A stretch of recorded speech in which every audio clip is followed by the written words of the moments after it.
Soy Manuel Fernández. Bienvenidos al Sillón de Manuel, un espacio en donde encontrarás conversaciones profundas sobre adicciones, psicología, psicodélicos, filosofía y propósito en la vida, entre otros temas existenciales. Este es tu sillón. Ponte cómodo y gracias por estar aquí.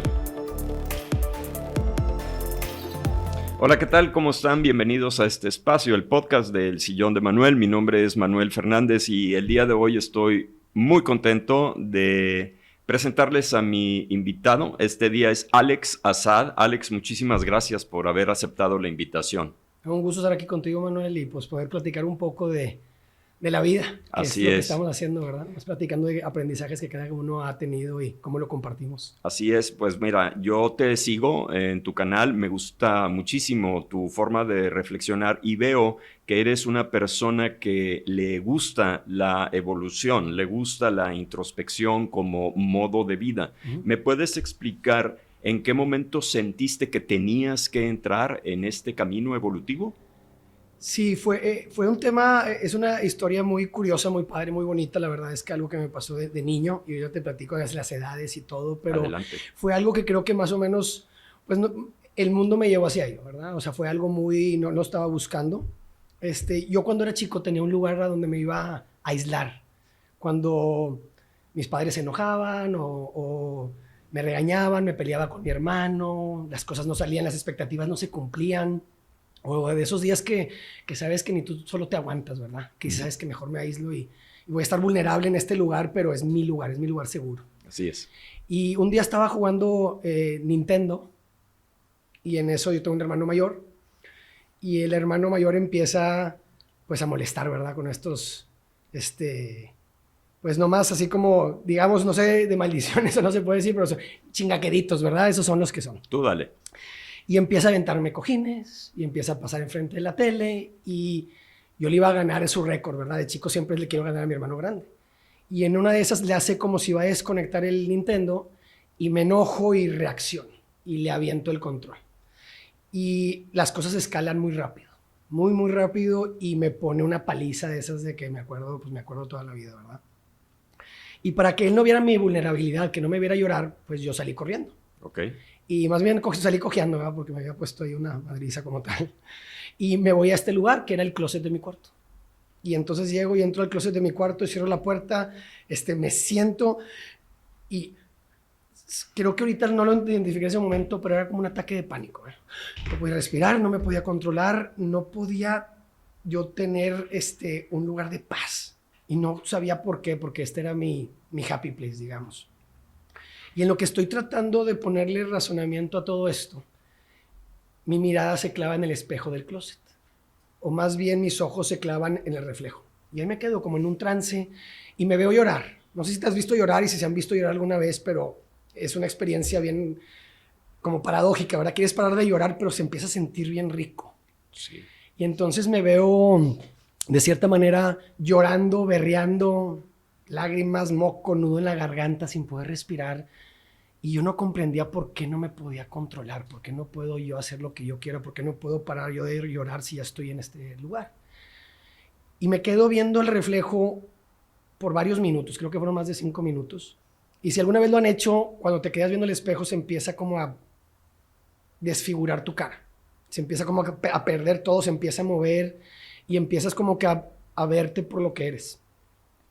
Y lo que sucedió fue que pasó algo como lo que se llama una disonancia semántica, una saturación semántica, mejor dicho, que es cuando repites una palabra muchas veces pero pierde su significado. Si yo digo árbol, árbol, árbol, árbol, y hay un momento donde esta palabra, estas 5 letras, pues le quedan chiquito a las hojas, a las ramas, al tronco, a las raíces, a todo lo que es el árbol como tal. Y entonces en ese momento tengo la primera realización de este evento, que es: yo no soy Alex, yo no soy mi cuerpo, o sea, yo estoy desapegado de esto aquí no estoy, lo estoy pasando. Claro. Y por unos cuantos segundos eso me hizo sentir paz, me tranquilicé, pero a los 15, 20 segundos fue, pues, ¿qué significa que no soy mi cuerpo? ¿Qué significa? Y empieza otra vez la ansiedad, y empieza otra vez la angustia, y empieza el diálogo interno a correr a 1000 por hora. preguntando, cuestionando, intentando razonar qué significa que no eres Alex, porque con eso me había identificado, era la etiqueta que yo tenía como tal. Y en lo que empiezo a escuchar este diálogo interno, esta voz que está hable y hable y hable, pues me pesco de lo primero que hago. Normalmente lo hacemos como seres humanos, de la primera cosa que te da seguridad, aunque no sea la correcta. Y me pesco de que soy la voz. La voz me dice que hable, la voz me dice que me mueva, la voz me dice qué es lo que siento. Soy la voz, soy la voz, soy la voz. Y de nuevo pasa esa tranquilidad momentánea, pero pasajera. Y a los 15 segundos me doy cuenta que tampoco soy la voz, porque tiene que haber algo detrás de la voz que haga que la voz hable. Y tan pronto siento eso y comprendo eso, estoy flotando en una esencia, Manuel. En una esencia de paz, de tranquilidad, de plenitud, de bienestar. Y es una libertad porque se empiezan a cambiar o a quitar las barreras. O sea, yo ya no era Alex, yo ya no había donde yo empezaba y donde era lo demás. Ya nada tenía etiqueta, ya nada tenía nombre, yo nomás estaba flotando y me activo y me pongo chinito. Ahorita estoy así chinito porque siento esta libertad de que ya estoy completo, de que soy el universo, que soy todo, que en esta paz, en esta esencia, en esta activación que estaba sintiendo en ese momento, era donde yo quería estar. Y me quedé ahí, no tengo idea cuánto tiempo pasó, no sé cuántas horas habrán sido. Yo seguía viendo el espejo, yo ya me había como que pasado, ya como que la vista ya me veía a través.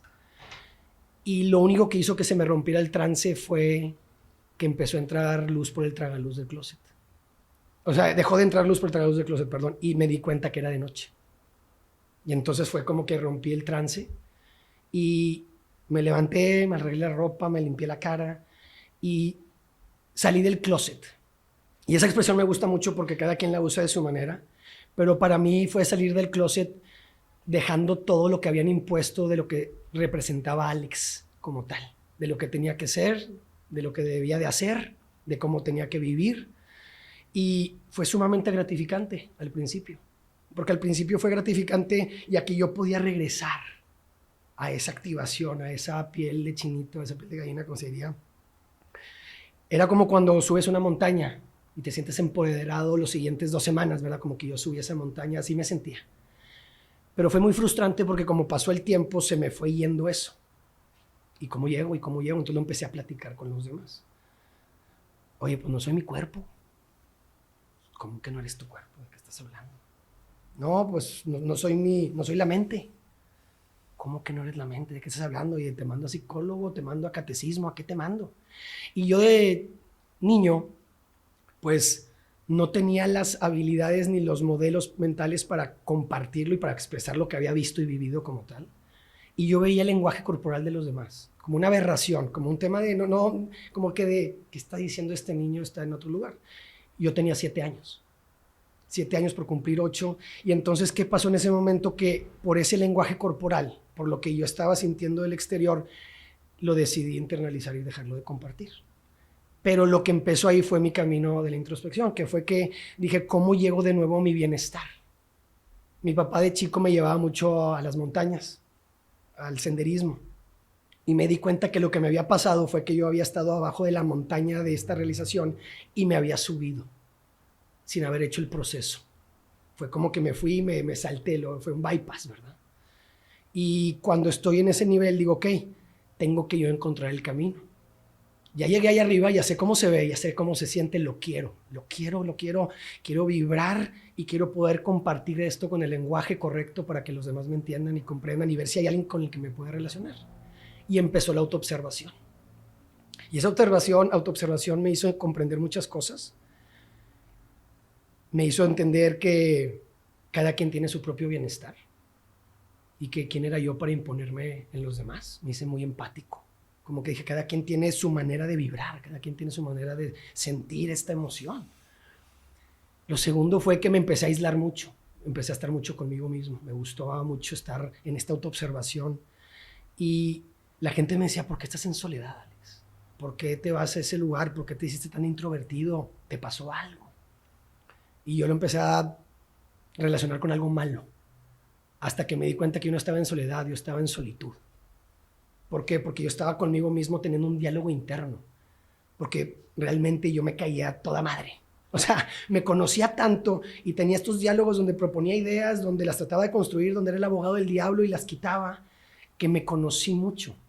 Y entonces yo podía estar solo sin necesitar la compañía. No era soledad, era que yo quería estar solo para conocerme. Y eso me llevó a tener un carácter que los americanos le llaman happy-go-lucky, sí, que es alegremente despreocupado por el futuro. Y no porque todo va a estar bien y voy a hacer lo que quiero. No, no. Si yo planeo, la vida me va a poner enfrente las cosas para sacarlas adelante. Y después de eso me di cuenta a través de los años que esa autoobservación era introspección. Era yo estar conmigo cuestionándome, preguntándome, tratando de identificar qué eran las cosas que no me gustaban, que sí me gustaban. Todo en son de poder vibrar otra vez, de poder llegar a esa esencia, a esa conexión con el universo, que por más abstracta que suene, la viví, lo vi y ha sido un camino que he seguido desde entonces para tratar de atraer a otras personas a que lleguen a la introspección. Fíjate que ahorita que estás hablando de eso, me estaba llamando mucho la atención por la edad, ¿sí? Y lo primero que me puse a pensar es cómo es posible que haya llegado a este momento de epifanía a esa edad y aparte estar tan consciente de lo que está viviendo, este proceso del diálogo interno, de tratar de comprenderse. Yo dije, oye, qué grueso, mira cómo es posible que haya llegado tan chico a eso. Evidentemente tuviste un momento de epifanía por la crisis tan fuerte que viviste con la golpiza, porque seguramente tú sentías que te estabas muriendo, que se iban a matar. Pero relacioné lo que pasaba conmigo en mi niñez, que dije, bueno, yo tengo la impresión de que Alex es un alma vieja. Yo desde niño estaba en párvulos, estaba yo en un colegio de monjas. Yo me acuerdo que cuando llegaba el recreo, los niños empezaban a jugar y yo no sabía jugar y yo quería hablar. Yo quería compartir lo que yo traía, pero a mí se me prohibía hablar, sentir, decir, compartir. Entonces yo me puse una armadura y me quedé callado. Y ahora me doy cuenta que yo también tuve ese momento de epifanía en donde dije, bueno, diferente a ti porque tú lo estabas disfrutando mucho. Sí, yo no. Yo sí me sentía en una profunda soledad, pero dije, lo único que me va a salvar, y ahora lo hago consciente, digo, probablemente no con esas palabras, es si yo hago un contacto con algo superior a mi mente. En ese entonces me decían, era Dios, pero para mí era un concepto que se me hacía muy difícil de conseguir. Y ahora entiendo que desde niño yo he pasado también por esa introspección. Sigo siendo un Steppenwolf, sigo siendo una persona solitaria. Y sí me gusta muchísimo la introspección como un modelo de vida, ¿no? Pero bueno, te interrumpí, pero no, pero te eso, quiero decir que pues, tengo esta empatía con tu eso que comentas a mí sí, se me dio con algo fue un gozo, o sea, fue algo que pasó que realmente me dio mucho, pero también fue muy complejo aterrizarlo, porque otra vez era Dios, o sea, ¿verdad? A veces te ponen este Dios que todo lo ve y todo lo siente y lo hacen tan literal. Así es. Que empiezas a imaginarte un señor con barba viéndote en todo momento como en esta bolita de vidente, ¿verdad?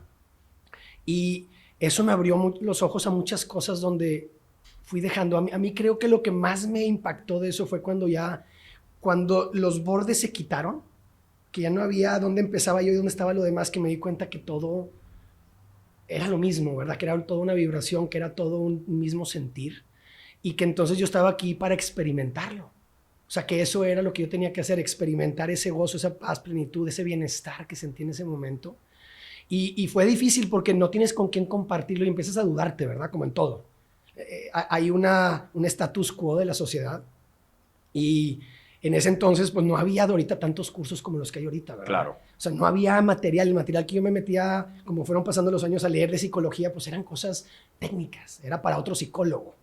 Y no encontraba el lazo para hacerlo. Ya después fui encontrando temas como de la logoterapia, de la psicología, le fui poniendo nombre a cosas que yo iba sintiendo. Y lo que me pasó mucho con la introspección es lo bonito de la introspección. te debe haber pasado, es que de pronto tienes ideas, epifanías, realizaciones que dices, ok, yo llegué a esto. Y escuchas a Alan Watts y de repente dices, a eso yo llegué solo. Y a esto que dice este otro filósofo, este teólogo, yo llegué solo, y empiezas a darte cuenta que está en ti, nomás es darte el tiempo de conectarte. Fíjate que me gustaría construir un poco en lo que estás diciendo por la cuestión de las fechas. Yo nací en el 60 y yo recuerdo que cualquier cosa que se significara como espiritualidad, y más siendo un hijo de médico, decían, eso es de locos, es de hippies, ¿no? Entonces, no había clases de yoga, no había clases de meditación, no existía eso, como que todos estos términos parecieran ser esotéricos y eran prohibidos. Y ahora, sin embargo, es algo que está no solo es mucho más familiar en nuestro ambiente en México y en el mundo, así lo siento, sino que la gente ya lo busca, la gente está en esta constante búsqueda de evolución, de comprenderse, y no nada más a un nivel cognitivo. Ya inclusive una vez leí un libro que se llama Pertenecer, de los hermanos Lin, que dice, bueno, está la inteligencia, la intelectual, la intelligence score, el IQ, la emocional, pero también descubrieron que hay una inteligencia espiritual, ¿no? Y hoy por hoy, claramente hay un trabajo evolutivo en todo el planeta. No sé qué opinas. Siento que el lenguaje nos puso muchos límites y barreras. Ok. Que muchas cosas de los que se hablaban y que en años pasados, en décadas pasadas, se tomaban cosas muy literales, nos encuadraron, encasillaron en ciertas cosas y formas de pensar. Y no nos permitieron esta imaginación de ver el universo, o esta inteligencia espiritual, o este ser colectivo, porque lo bajaron a un señor con barba. Otra vez estoy hablando de este Dios, de como que lo pusieron y lo dijeron, hay alguien. Y siento que ahorita la gente lo literal lo está como que empezando a interpretar. Ya no se está comiendo, como dicen, tomando el Kool-Aid, porque así es, ¿verdad? Porque todos lo dicen, oye, ¿pero por qué? Y siento que las personas están diciendo, a ver, la fe sirve mucho, pero tal vez tengo que hacer una fe híbrida en donde estoy cuestionando esos encasillamientos literales en los que nos metieron. Pues ese dogma, ¿no? Pues es un dogma, es un paradigma, y entonces tenemos prejuicios que nos van diciendo, y así es, y te quedas con esa restricción toda tu vida y no puedes salir, pero todos tenemos esa conexión, nomás es de, pues, estar solos, ¿verdad? Eso que estabas diciendo de, bueno, ves o escuchas o lees a Alan Watts y dices, yo llegué solo a eso. David Hawkins, en su libro de Power versus Force, que fue el primer libro que a mí me impactó en el aspecto espiritual, porque como él trabaja también en la parte cognitiva, en su tabla de conciencia, a mí me decían, mira, a lo mejor te va a sacar de onda el aspecto de la kinesiología, no lo vas a entender, pero tú sí. Más que no lo vas a entender, quizás no lo vas a creer, ¿no? Que a través de un péndulo de la fuerza muscular puedas medir, según tu emoción, en dónde estás en relación al universo o a Dios o a la vida, ¿no? Y dice, tú empiezas a leer este libro y es como si hubieras sobrevolado un territorio y le diste una vuelta y dices, esto yo ya lo sabía. Y eso fue algo que a mí me pasó cuando leí ese libro. Decía, bingo, yo ya sabía esto. Nada más de que finalmente te tiene que llegar el momento del despertar, que en mi caso, pues ha sido a través de la crisis. No sé qué opinas tú. Sí, la crisis como la que me pasó, puede ser crisis buenas o malas que pasan, es la que nos descuadran. Son las que nos demuestran que están esos cracks en lo que nos encasillaron. Y ahí es donde como que te asomas y dices, a ver, ¿qué hay más allá? Y te das cuenta que, como dices, ya lo sabías, tal vez no lo habías pensado tanto para poderlo simplificar. Y eso es lo que pasa, dices, ya lo siento, ya lo entiendo, pero no es lo mismo entender que comprender. Entonces, cuando lo comprendes y te metes a fondo y estás en esa introspección, estás estudiando, dices, qué padre cómo lo estructuró, cómo lo bajó Eso es lo que yo pienso. Y siento que es lo que está pasando ahorita. Como sociedad nos estamos cuestionando más eso que nos dijeron, esto ya es así, esto ya está impuesto. Y nos vamos dando cuenta que igual que con el bienestar, cada quien tiene el suyo propio, cada quien tiene su manera de aportar y de bajar esa información que ya tenemos y poderla contextualizar y aplicar a esta iteración humana que estamos teniendo. Porque esa es la cosa, nos vemos como seres humanos, es lo que me pasó mucho de chico, que yo veía que cada quien se veía como la persona, pero esto era el juego. El juego es ser humano. ¿Cómo aprendo a ser ser humano? ¿Cómo aprovecho como el universo, como esa esencia que soy? Todo esto. Y cada quien lo dice de diferente manera. Pero otra vez, oye, entra el ego, entra el individualismo, entra el verte tú como individuo en vez de como colectivo. Y así es como nos vamos etiquetando y viendo la vida. Y después llega alguien y dice, no, oye, somos colectivo. Y tú dices, ok, ¿cómo bajo eso? ¿Cómo lo aterrizo? Lo que me gusta mucho, lo que me estás platicando es, cuando lo ves, después te das una oportunidad tú de decir, ¿cómo lo bajo yo a mi manera? ¿Cómo lo explico yo a un niño de 5 años esto? Explícame cómo lo has hecho. ¿Cómo he hecho el despegarme? Sí, no, el bajar la información y tratar de... Porque, mira, para mí, lo más importante cuando me dicen, mira, tú manejas mucho la onda espiritual como si fuera casi un hocus pocus, y yo lo que les digo es la espiritualidad es práctica. Dios, el universo, la vida, siempre te va a respaldar. De lo que se trata es cómo puedes bajar esta información, cómo puedes interpretar esta información y ponerla en práctica en la vida, porque finalmente a lo que venimos es a experimentar, a vivir. ¿Tú cómo lo haces? Lo hago a mí me sirve mucho la meditación, pero no lo hablo tanto de quedarme horas meditando, lo hablo en una manera muy práctica. Yo cuando iba a estudiar carrera, iba a estudiar psicología y mis papás no me dejaron. ¿Por qué? Porque como te comenté, pues era muy empático. Entonces me echaba los problemas de todos encima. Me dijeron, te vas a echar el problema de todos si no lo hagas. Por azares del destino acabé en ingeniería. Nada que ver, ¿verdad? El otro lado del espectro. Sí. Muy cuadrado. Y la sufrí. Estuve mucho fuera de mi zona de confort porque los números, todo dinámica, estática, física, ecuaciones diferenciales, yo no entendía, pero me dio estructura. Ahora, ¿por qué lo comento? Porque siempre trato de encontrar la manera práctica en las cosas para bajar este tipo de cosas que son muy abstractas, muy conceptos muy difíciles de aterrizar. La meditación para mí, hay 2 tipos de meditación. Esta es la meditación pasiva y la meditación dinámica.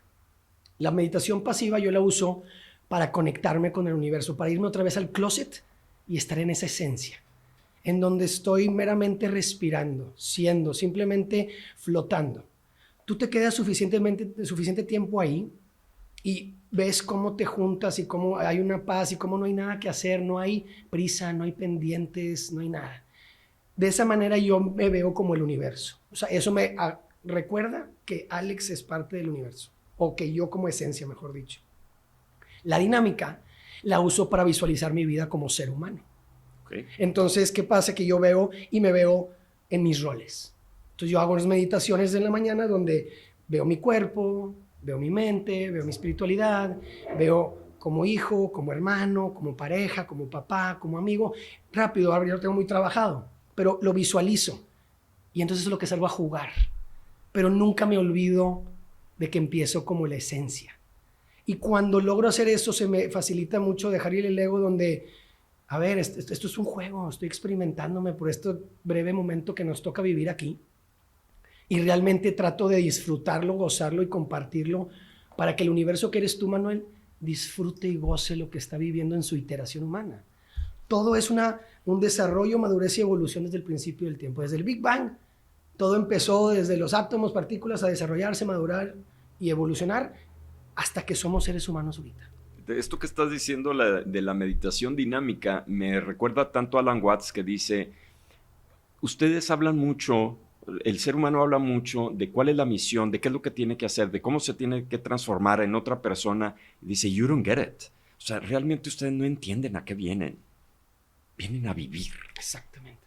Vienen a vivir nada más. Vienes a vivir el bienestar que ya eres. Así es, y aparte vienes, finalmente el alma aquí viene a experimentar, no hay errores, no hay defectos, vienes a vivir y vienes a experimentar, ¿no? Porque también hay como un cierto flagelo en las personas que estamos en el camino rojo o en el camino espiritual de, te equivocaste, involucionaste, te fuiste para atrás. Y Hawkins dice, se nos olvida que eso es parte de nuestra esencia como ser humano. Que vienes a equivocarte, vienes a regarla, vienes a romperte la madre, porque eso es parte de tu experiencia. Sí. ¿Qué opinas tú? Eso es, o sea, definitivamente esto es, y yo sé que suena muy cliché que te diga, es que es un juego. Es que pero sí, pero sí es la montaña rusa y tú escoges qué tan alto va la montaña y qué tan bajo. Oye, si no me quiero tropezar, entonces acabo en una montaña rusa monótona, que pues, oye, qué diversión tú ves. Oye, no hice nada en contra, siempre estuve en mi área de confort. No, muerta en vida. Pues sí. Entonces, ¿qué pasa? Es cuánto te quieres retar tú, cuánto quieres salir tú. El tema es que ahorita tienes una oportunidad de experimentarte como el universo que eres. Te vas a morir, este cuerpo se va a quedar lo material y tu mente. La mente tal vez se va a la inteligencia colectiva, del espíritu, del universo. Eso ya es más, todavía más allá, más abstracto. Pero el cuerpo se va a ir, vívelo, disfruta, aprovecha lo que es. Sé que hay situaciones difíciles, sé que hay muchas crisis, sé que la vamos a pasar mal, pero son los altos y bajos de la vida. Y así es como se genera la evolución. Y lo que hablas de la involución, de decir, oye, me eché un paso para atrás, a veces te tienes que echar un paso atrás para agarrar vuelito. Exacto. O sea, es la única manera de decir, espérame. Déjame, estaba metido en el proceso, me hago un paso para atrás. Algo me dijo que viera la visión macro. O detenerme, ¿no? Sí, para ver todo, porque estamos tan metidos como seres humanos en hacer. Les digo, no, dejamos de ser seres humanos y pasamos a ser seres humanos. Claro. Entonces estás tan metido en lo que tengo que ser, en el pendiente de mañana, en esto, que no te estás dando el tiempo para esa introspección, para ese momento de decir, déjame me echo un paso para atrás y veo el mapa completo. Claro. Si yo estoy viendo un mapa, que antes nos tocó a nosotros la guía Roji, ¿verdad? Pues tú veías un mapa y te podías meter a ver las callecitas, pero a veces también tenías que ver el mapa de lejos y ver todo el municipio. ¿Por qué? Pues porque si no, entonces te perdías en dónde me estoy ubicado dentro del macro que es el mundo. Y eso es, a veces creemos que ese paso atrás es retroceso, cuando realmente es nomás como que le voy diciendo, a ver, espérate, date una pausa. Así es. Deja de hacer y date un segundo de silencio, un segundo de quietud. No tienes que estar produciendo, no se trata de hiperproductividad. Se trata de gozar todo esto. Y es donde entra todo el tema del estirar y afloje, de salirte de tu zona de confort, pero de también agradecer todo lo que tienes. Entonces como que empieza un balance, y esto es la vida. Es un balance en el que dices, ¿cómo le hago? ¿Cómo manejo el saber que soy el universo? Pero que también tengo que vivir al máximo esta experiencia humana, porque la probabilidad que esté aquí como ser humano pues es una en un trillón. O sea, todo lo que tuvo que haber pasado para que tú, Manuel, y yo estuviéramos sentados aquí, multiplica una en un trillón, una por otra. La probabilidad todavía se hace más improbable. Y sí, sucede lo que le llamo la improbabilidad del momento. Y cuando sabes eso, entonces disfrutas en cada acción, cada cosa que te está pasando, cada interacción, la gozas. Uno de los momentos de epifanía, por así decirlo, más fuertes que he tenido yo en mi vida, y me gustaría sacar este tema, fue cuando yo dejé de tomar. Yo soy alcohólico. Whatever that means, porque luego mucha gente te dice, bueno, te estás estigmatizando, te estás etiquetando, como sea. Yo dejé de tomar hace muchos años cuando nacieron mis hijas, porque dije, no las voy a ver crecer, no las voy a ver casarse, y ahorita felizmente soy abuelo de 3 nietos que están, pero con madre, ¿no? Y quiero decir que soy una persona, quizás no feliz, pero estoy en paz, una persona que le gusta su coraje y su empoderamiento. Y uno de los momentos más fuertes que tuve yo, aparte de haber dejado de tomar, que pues para mí fue crucial, parteaguas, porque si no, yo estoy absolutamente seguro que a los 30 años yo me hubiera muerto, fue entrar en la medicina ancestral, en la ayahuasca, ¿no? Y a mí me sirvió muchísimo porque fue un aspecto potenciado de la conciencia, a pesar de que mucha gente me dice, no, pues es que es una droga. Y bueno, los chamanes dicen, no, pues la droga es lo que ustedes usan en las farmacias, esto es una medicina. No me meto yo en esa controversia porque a mí me sirvió mucho. ¿Tú qué opinas de las medicinas psicoactivas? Yo opino que son una gran herramienta. Son una gran herramienta, pero como todo hay que saber usar la herramienta. A ver. Uses la medicina que uses, le tienes que dar su lugar. Y hablan mucho de esto del set and setting, ¿verdad? De que tú estés bien mentalmente y que sepas qué intención, qué es lo que vas a lograr al consumir eso. Y al mismo tiempo que estés en un lugar seguro donde te vaya a permitir ser creativo y te vaya a permitir ser vulnerable y realmente dejar caer todo. Cuando lo usas de esa manera, estas medicinas sirven mucho, sirven porque te dan claridad, te ayudan a de una manera muy rápida desapegarte y ir a ese lugar que te digo, decir, no soy el cuerpo, o sea, no soy esto, hay algo más, o sea, cómo estoy pensando y cómo estoy descargando toda esta información que me está viniendo. El tema es que después, ¿qué pasa? Que la empiezas a usar con más recurrencia y la empiezas a usar en unos ámbitos donde tal vez la usas para la recreación o la diversión. Y a fin de cuentas, de repente te das cuenta que estás toda la semana haciendo un día sí, un día no, algún tipo de medicina. ¿Qué pasa? Que aunque sea medicina, sigues medicado.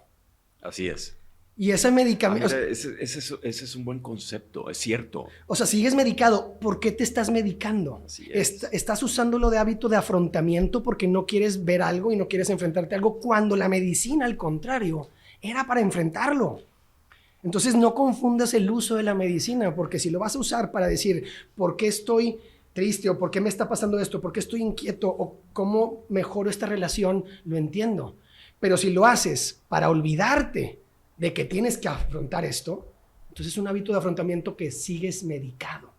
Y entonces ahí es el tema donde, oye, la idea no es que estés medicado, estas medicinas no era para que las estuvieras tomando todo el tiempo. Hay algo que comenta Alan Watts con respecto a lo que estás diciendo, que llega un momento en donde o es recreativo o no quieres confrontar el problema, que dice, también puede haber una inflación o puede haber un robustecimiento. ¿Lo dije bien? Se puede robustecer el ego espiritual, decir, no, es que como ya entré a la medicina, yo soy superior porque tengo otro entendimiento y tengo otro conocimiento. Y sí comulgo con esa idea. Y otra de las ideas que él comparte es, si tienes el mensaje y ya te llegó el mensaje, cuelga el teléfono. Que fue lo que yo hice. O sea, yo usé un tiempo bastante largo ayahuasca hasta que dije, pues ya entendí. Ya integré. Algo que yo le comentaba a las personas que se acercaban es, la ceremonia empieza en la banqueta, empieza afuera, no es con no es particularmente con la medicina, porque la medicina te va a dar la información, pero lo tienes que aplicar. ¿Qué opinas tú? Es eso, es el tema de usar la herramienta bien.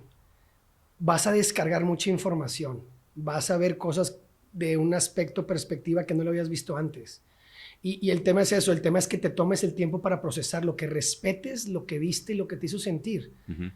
Y ahí es donde siento que después divagamos un poco porque, lo voy a usar para la recreación, oye, me la paso muy bien riéndome con mis amigos, o me la paso muy bien aquí, pero no, uso la herramienta para bajarlo y para realmente usarlo, porque como dices, empieza en la banqueta, empieza en realmente a ver qué fue ese ejercicio, ese trabajo que hice. Entonces, oye, si lo vas a usar, con todo gusto, dale. Pero dale los primeros 30 minutos, los primeros 50 minutos en una exploración personal y después ya si quieres la estela, úsala para relajarte. O sea, no estoy diciendo que nomás para uno o para el otro, es el balance. Todo tiene que ver con el balance de saber medir hasta dónde y cómo la usas, ¿verdad? Me estabas comentando en un principio que una vez que hiciste todo este trabajo de introspección, ¿ahora lo compartes? Uh-huh. ¿En qué? ¿Cómo lo haces? Lo comparto en que, como fui creciendo después de los 7 años y teniendo toda esta autoobservación, me di cuenta que la idea para llegar al bienestar era el balance. El balance es la clave. Entonces, ¿cómo puedo yo balancear todo? Y lo que me gustó mucho de haber estudiado ingeniería fue que entendí algo y fue una comprensión muy, muy, muy fuerte, porque me di cuenta que la ingeniería no era algo que yo iba a trabajar. Me dio una mentalidad de ingeniero. Práctica, pragmática, funcional. Entonces, ¿cómo bajo todas estas ideas, teorías abstractas y cómo las junto en una metodología? Uh-huh. Y lo que hago en la metodología es que le llamo el manual de vida. Y las siglas de vida es V de vibración, I de introspección, D de desarrollo y A de autenticidad. Y lo que trabajé con este manual es cómo te ayudo a llegar de tu vibración, de la esencia que eres, de lo que yo viví en el closet, a vivir una vida auténtica a ti, uh-huh, a través de la introspección y el desarrollo. ¿Y esto lo haces en cursos, en talleres? En ¿Cómo cursos, talleres, para todos. O sea, me dicen, oye, ¿para quién es? De 18 años a 80 años he dado el curso. Uh-huh. Y cada quien se lleva la herramienta que tiene que obtener en ese momento. Y lo que hace esta estructura, te ayuda a comprenderte de esencia, cómo vibras, cómo es realmente como lo que vine, sin las capas que nos hemos puesto por la sociedad, por lo que nos criaron, cómo nos educaron, los paradigmas y demás. Cómo llego realmente a quien soy y cómo me voy desarmando y cómo me voy quitando esta armadura como tal que me pusieron y cómo elijo la vida que quiero. Y entonces se hace una metodología donde digo, a ver, aquí están tus roles y tus propósitos y tus alegrías, tus pasiones, tu bienestar, tus estrategias, tus hábitos, y se hace una manera de poderlo balancear muy práctico. Porque otra vez, es complejo. Yo llevo haciéndolo, pues que son 35 años de mi vida en introspección y me sigue costando. Y yo sé que ahorita la gente no tiene el tiempo que yo tuve, porque cuando yo era chico no había celulares. Claro. O sea, el estar solo en tu casa, pues pasaba mucho porque no había un mensajito de cómo nos armamos ahorita un plan. Uh-huh. Entonces, ¿qué sucedió? Que con todo eso yo pude agarrar y estar en esa introspección de decía, ¿cómo voy estructurando? ¿Cómo voy balanceando todo? ¿Cómo le voy? Lo que le digo mucho a la gente es, ¿cómo invierto mi tiempo para tener un rendimiento de bienestar? ¿Tú consideras que el celular es una adicción? Sí, claro. ¿Por Es qué? una herramienta, es igual que las medicinas. Terrible, o sea, ¿verdad? Es terrible. ¿Por qué? Porque es otro hábito de afrontamiento. Hay una tarea enfrente de ti, no la quieres hacer, te vas al celular, ¿para qué? Para distraerte. Uh-huh. Es lo mismo, o sea, es el mismo concepto con el celular que con las medicinas, que con cualquier adicción. Así es. O sea, tú estás diciendo, yo sé que hay algo, no quiero meterme, me da miedo la soledad o esa oscuridad y estar solo ahí. ¿Por qué? Porque no te conoces para estar en solitud. Porque ahí te sientes hasta, hay gente que se mete y dice, estoy en claustrofobia. Me siento enclaustrado, me da miedo. ¿Por qué? Porque no sé qué voy a encontrar. El celular es una clave para eso. Súper fuga. Súper fuga. Sí. Y la cosa que pasa que lo empiezas a hacer y de pronto te das cuenta que estás viendo una película viendo tu celular. Así es. Y dices, o que estás con tu familia y estás viendo el celular y no estás compartiendo. Son los los dopamine hits que le llaman. Así es. ¿Por qué? Pues porque es gratificación instantánea. Así el es. like. Ah, aprendí esto en un minutito. Y esto. Y otra vez, no digo que el celular esté mal. Es una gran herramienta para ser más eficientes, para organizarnos, para comunicarnos. El tema es cuando se nos sale de las manos y no lo hacemos conscientes. Entonces es lo mismo que con el alcohol. O sea, Con las medicinas también. Así es. O sea, es muy sencillo que te pierdas en lo estoy haciendo bien, pero te lleva de encuentro. Así o sea, es. nadie lo hace como que quiero ser adicto a esto, no, pero te pasa. Y lo que logras hacer con lo que hablamos de la meditación pasiva y dinámica es cómo me concientizo de la vida que estoy viviendo como ser humano, con esta metodología manual de vida que genero, Uh-huh. sabiendo que soy el universo. Uh-huh. Y entonces todas tus elecciones las haces conscientes. Y cuando te concientizas es cuando, me trato de agarrar el celular. Esta medicina ahorita no hay intención, solo la quiero agarrar para distraerme, para relajarme, Uh-huh. para echarme esa copita de vino en la noche porque fue un día muy estresante. Uh-huh. A ver, ¿qué pasa? La gente cree que cuando haces estos hábitos de afrontamiento te estás relajando y no es. El estrés como tal en personas está en tres partes. Está la base, está el estrés y está el colapso, que es el burnout. Uh-huh. Entonces tú llegas del trabajo o llegas de un largo día de estar con tus hijos y lo último que quieres hacer es interactuar, ¿verdad? Entonces te echas una copita y te pones una serie, creyendo que vas a irte a relajación. Y no, ahí te quedaste en el colapso. Lo que tienes que hacer es darte cuenta que estás en el colapso, respirar de cierta manera para estresarte y después ya bajarte a la base. Si no, te vas a despertar el siguiente día colapsado. ¿Qué sucede? Que entonces yo llego, me tomo ese vinito, me tomo esa medicina, veo ese celular, me distraigo y el siguiente día en vez de estar en mi set point abajo, donde ya estoy en base, ya mi estrés está aquí. Y entonces todo sube más. Y esa escalera la seguimos subiendo, hasta que estamos estresados completamente. ¿Tienes hijos? Sí. ¿Les compartes este conocimiento a tus hijos? Todo. ¿De qué edad son? 4 y 6. ¿Y qué sucede? ¿Ya te entienden?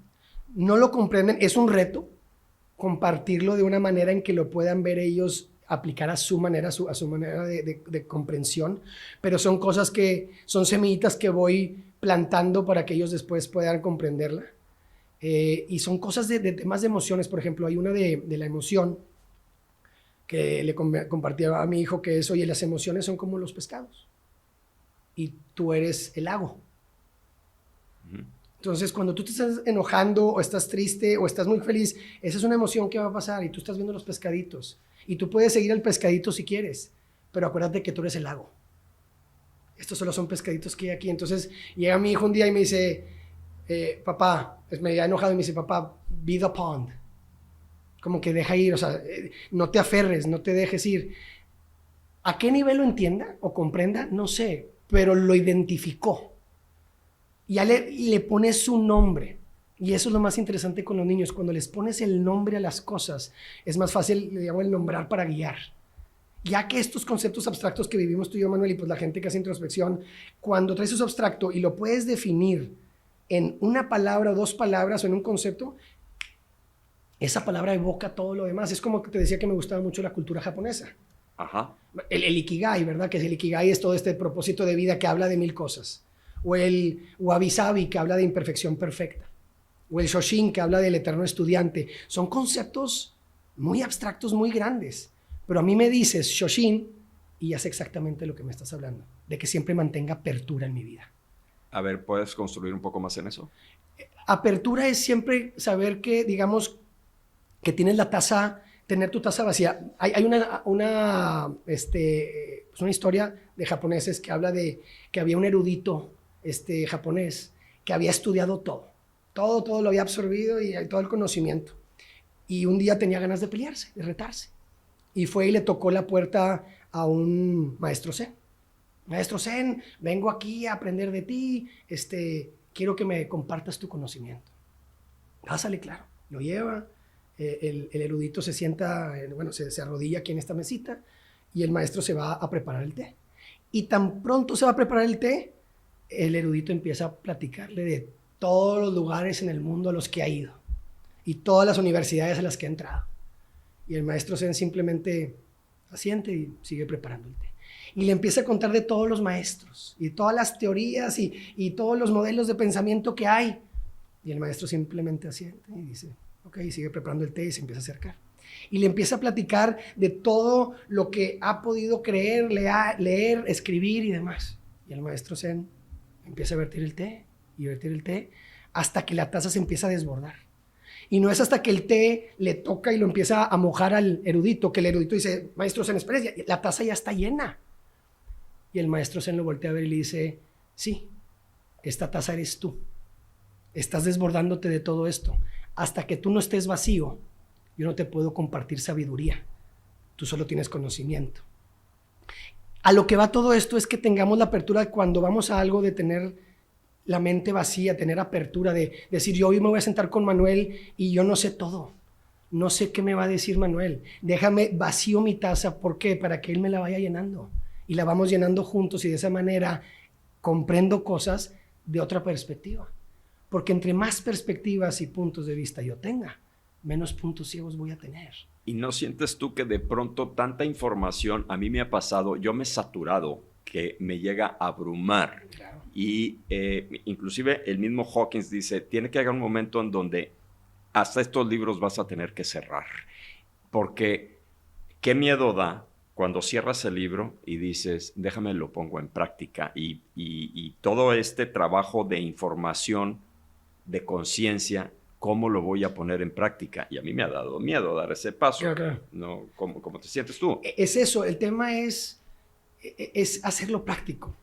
O sea, esa es la parte que te digo como ingeniero lo veo. A ver, leo una parte del libro y digo, ok, muy padre esto, ¿cómo se lo explico a alguien? ¿En qué situación en mi vida lo aplicaría? Uh-huh. ¿Cómo lo resumo y cómo lo comprendo a tal nivel que sé sus variables que te lo puedo explicar simple? Esa es la parte más interesante. ¿Cómo logro hacer eso? Si yo voy a una clase y hay un maestro que me explica un concepto en 1 hora y hay otro maestro que me explica el mismo concepto en 5 minutos, ¿con quién prefieres estar? O el de 5 minutos. Entonces, claro, no se trata de nomás absorber conocimiento, porque eso es teoría. Se trata de ponerlo en práctica y sacar la experiencia, que eso es sabiduría. Y lo que estamos buscando es sabiduría. Entonces, creemos ahorita en un mundo donde hay tanta información, que el conocimiento es la llave. Espérate, eso simplemente te están poniendo las bases, el aplicarlo. Eso es lo complejo y ahí es donde la gente no da ese paso. ¿Por qué? Porque tal vez leyó 3 libros seguidos y no aplicó y entonces ya te abrumas con la información. Es demasiado. Hay demasiado conocimiento y hay muy poca experiencia. ¿Te ha llegado ese momento de saturación en donde dices, ya no puedo leer más? Me ha llegado, por supuesto. ¿Y qué haces? Tengo tiempos donde no voy a leer nada y voy a dejar ver a dónde me lleva el silencio. En vez de leer 30 minutos, voy a estar en silencio 30 minutos y lo que empieza a suceder es que empiezas a conectar cosas de un libro con otro y es como si hicieran esta sinapsis en esta parte de las neuronas y entonces de pronto tienes estos momentos de realización, que otra vez son temas que las medicinas ayudan. Claro. Siento que la medicina ayuda a que los ruidos se vayan y que cosas que tú ya sabes conectes y digas, ya estaba en mí, ya tenías el conocimiento, no te habías dado el tiempo para procesarlo y bajarlo para poderlo aplicar en tu día a día. ¿Te ha pasado que la medicina siempre va a ser algo controvertido, pero hasta el término espiritual que para mí era, ¿qué es eso? Me acuerdo una vez que le dije a un amigo muy acordonado o muy vinculado con la parte religiosa, que le dije, me voy a ir a un curso de meditación, un retiro de meditación con Deepak Chopra. Me dijo, hocus pocus. Me dijo, ¿qué es eso? Vas a estar abriendo portales al demonio. ¿Tú sigues sintiendo de pronto resistencia de la gente cuando hablas de estos cosas? Yo tiendo, aquí por supuesto que comparto, porque bueno, es el podcast, en mi consulta también lo hago, pero yo tiendo a estar callado.